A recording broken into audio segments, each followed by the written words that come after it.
Rocket. Subject 89P13 calls itself Rocket. Stitch him up and transfer him in with the rest of batch 89. What? I'm done running. Name's Rocket. Rocket Raccoon. Because the MCU is so extensive, there's a wide range of cool and memorable characters whose personalities have managed to steal hearts all over the globe, which is why it is incredible that the MCU not only brought a hardly eye-catching talking rodent to the silver screen, but made him one of the most loved characters by millions.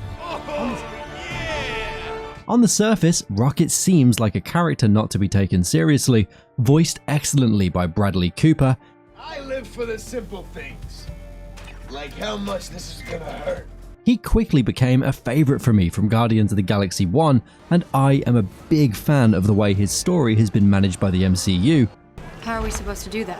Well, supposedly these bald bodies find you attractive, so maybe you can work out some sort of trade. You must be joking. No, I really heard they find you attractive. Guardians of the Galaxy is the best trilogy in the Marvel Cinematic Universe, no question. While Peter Quill might be their face, Rocket and Groot form the core of the franchise. And since Groot doesn't say much, a lot of the gravity of the group is carried by Rocket, who always steps up to the challenge. I always thought Rocket was one of the best written characters, but watching Guardians of the Galaxy 3 sealed it for me. Seeing his arc completed was cathartic and made me feel like a proud co-smuggler. Rocket has a sense of humor that can only be matched by the best of the MCU.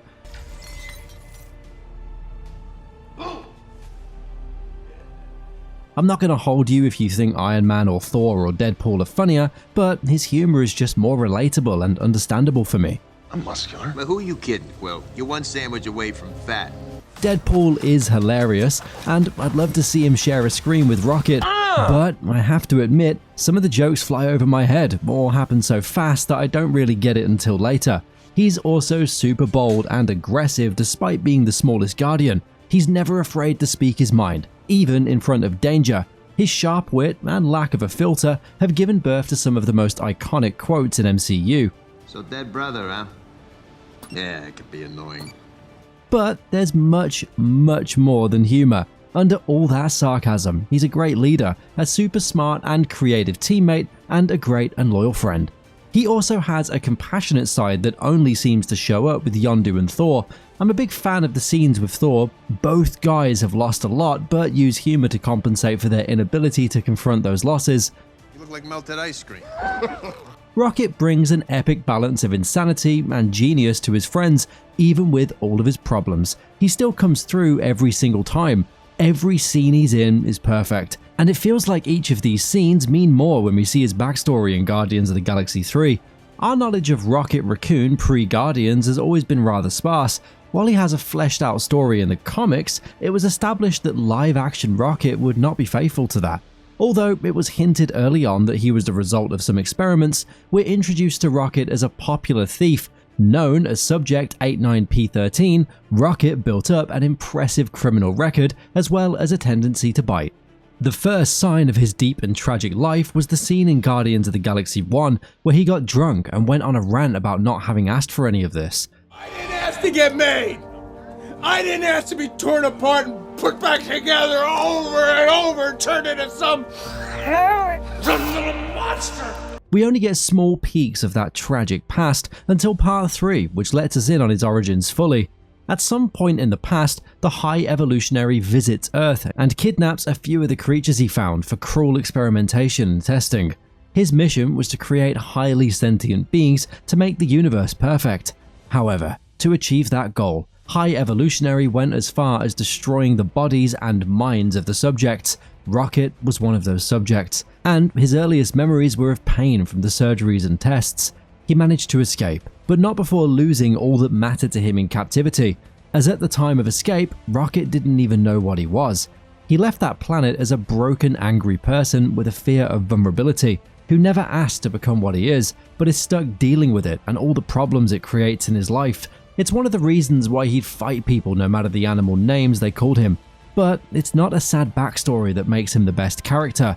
Over the course of the 4 films in which he appears, Rocket Raccoon grew from a self-serving bounty hunter with very little care for anyone other than himself to a character who would risk his life alongside people he barely knows for a small chance at saving not just his own family, but life in the universe.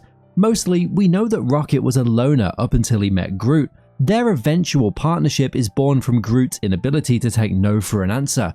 Groot sat with Rocket every day, until Rocket finally accepted Groot's company. From then, it was Rocket Raccoon and Groot versus the world. They didn't need anyone else and went on fine, at least until Guardians of the Galaxy, when the pair meet Peter, Gamora, and Drax, their future teammates. At first, Rocket is very distrustful of them and is only interested in Gamora for the hefty bounty on her head that he hopes to collect by taking her in. This is mostly due to Groot's influence that he slowly finds himself growing closer to the group. Let's put more of this liquid into our bodies. That's the first thing you said that wasn't batshit crazy! Only after Groot's death and resurrection does Rocket Raccoon go all in with the rest of them. By the time the events of Avengers Infinity War roll around, the Guardians of the Galaxy have been together for around 2 years, and Rocket Raccoon was a father figure. And not the best one to the teenage Groot. He's the only Guardian who survived Infinity War. They really did a fantastic job of leaving those breadcrumbs for us to follow, and for closing the arcs they opened. It made everything in the 3rd movie feel truly earned and not at all cheap. It really feels like it belongs to Rocket. The team's whole motivation is that they love Rocket and refuse to let him die. I thought that was pretty cool, considering the number of times he refused to give up on others. He's had a lot of iconic and super important scenes in the MCU, whether it's trying to get Groot back from the dead, You smiled, and for a second I got a warm feeling, but then it was ruined by those disgusting-ass teeth. or helping Yondu find himself psychologically before the biggest fight of their lives, or helping Thor build a god-killing weapon. He's done everything in his power to better himself, and he helps Tony Stark create the gauntlet they use to bring the rest back. He has a sick sense of humor, and his obsession with body parts is something that kept me giggling. Here you go.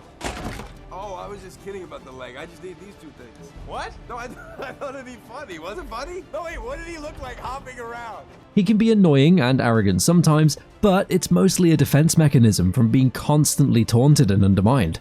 His fear of vulnerability prevents him from interacting with people in good faith, and he only spares affection for those he cares about. In a way, he's a microcosm of the whole group, all loners, all afraid, and all looking for their place in the world.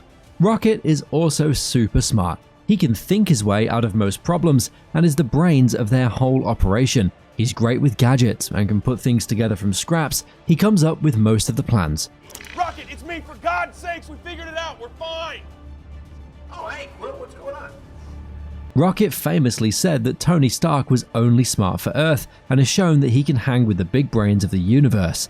Rocket's backstory really explains a lot of his behavior, and the scenes shine a light on the barbarity of animal cruelty. Those scenes almost turned me vegetarian. Almost.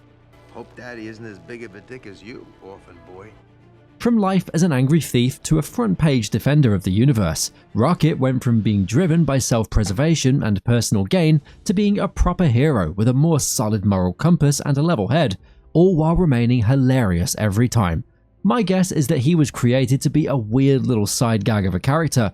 Unfortunately, like the High Evolutionary, the MCU created a great and important character who's a role model for all ages. He didn't ask to get made or torn apart and put back together over and over and turned into some little monster. That said, we're glad someone took the initiative and did, because we would have been denied one of the greatest characters ever if they didn't. You know, they told me you people were conceited douchebags. But that isn't true at all.